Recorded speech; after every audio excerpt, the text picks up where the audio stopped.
अधीन आउ गोटे कथा एठी निश्चिंत भाव रे कहबी जहाँ बंशी बाबू कहते लोकनाथ बाबू कहते जो कथा क्षोभ प्रकाश करुले से कथा उपरे मोर मन पड़ुछि जे सांबादिकता एक सहज कथा नुहे जेमिति कि सीमारे सैन्य जगिचंती बोली आमे आज सुरुखुरु राति रे घरे सोई पारुछु। जदि सीमारे सैन्य नथांते आमे सुरुखुरु रात्रे सोई पारंतिनी। सेमिति ये सांबादिकता एमिति जिनिस माने मु 24x7 सीमारे सैन्य ठारू मध्य आहुरी जाग्रत प्रहरी आम समाज पाई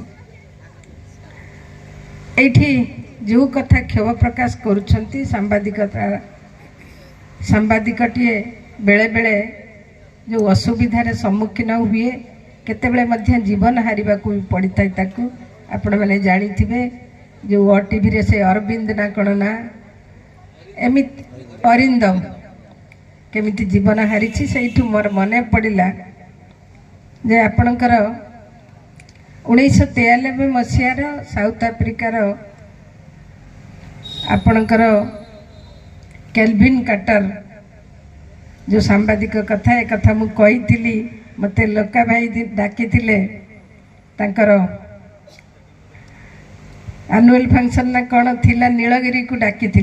जाइथिली सेतबेले कही आज मध्य गोटे